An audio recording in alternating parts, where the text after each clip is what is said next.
வணக்கம். ஸ்ரீ ராமஜெயம். இன்று அயகிரிவை பற்றி பார்க்க இருக்கிறோம்.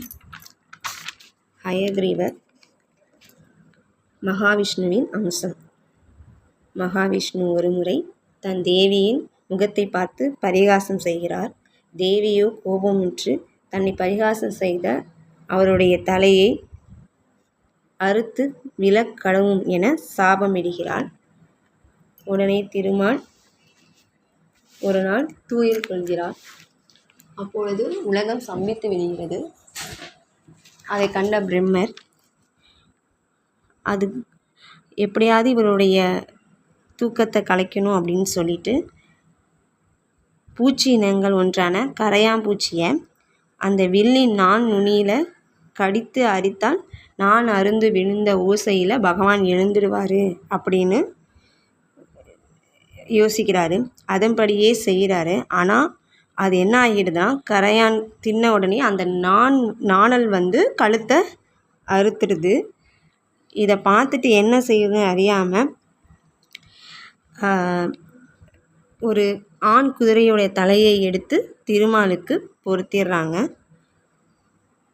இன்னொரு பக்கம் சரஸ்வதி நதிக்கரையில் குதிரை தலையோட ஒரு அயகிரீவன் என்ற ஒரு அரக்கன் வேற தவம் புரிந்து கொண்டிருக்கிறான். அதுவும் பராசக்தியை நோக்கி தனக்கு மரணமில்லாத வாழ்வு வேண்டும் என்று வேண்டுகிறான். ஆனால் பராசக்தியோ அது முடியாது என்று அதற்கு பதிலாக அவன் வேறொரு வரம் கேட்கிறான். எனக்கு குதிரை முகத்துடன் கூடிய ஒருவர்தான் என்னை வதம் செய்ய வேண்டும், அவர் கையால்தான் மடிவேன் என்று சொல்கிறான். அதேபோல் ஒரு நாள் பகவான் அந்த அயகிரீவர் தோற்றத்துடன் போய் அவனை ஒரு நாள் வதம் செய்கிறார். இதுதான் அயகிரீவர் அவதரித்த கதை.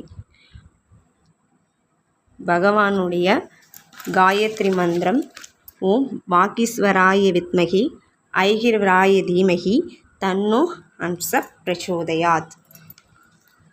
அது மட்டும் இல்லாமல் ஸ்ரீ தேசிகன் அவர்கள் இயற்றிய 33 ஸ்லோகங்களை அயகிரீவ சூத்திரம் ஒன்று இருக்கிறது.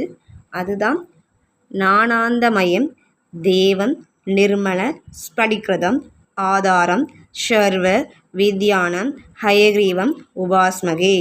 இதற்கு என்ன அர்த்தம் என்றால், ஞானாந்த வடிவமாய் மாசற்ற ஸ்படிகம் போன்ற திருமேனியுடையவராய் எல்லா கலைகளுக்கும் உறைவிடமாய் திகழும் குதிரையின் திருமுகத்தை கொண்ட ஸ்ரீ அயகிரிவரே நமசிக்கிறேன் என்று அதனுடைய விளக்கம். அயகிரிவருடைய வழிபாடு அப்படின்னா, வீட்டிலேயே நம்ம வழிபாடு செய்யலாம். அவருக்கு நெய் தீபமோ இல்லை நல்லெண்ணெய் தீபமோ ஏற்றி பால் கல்கண்டு வைத்து பேனா இல்லை புத்தகங்கள் வைத்து அதை பகவானுக்கு படைத்து குழந்தைகளுக்கு அதை கொடுக்கலாம். இந்த மாதிரி வழிபாடு செய்யலாம். நன்றி.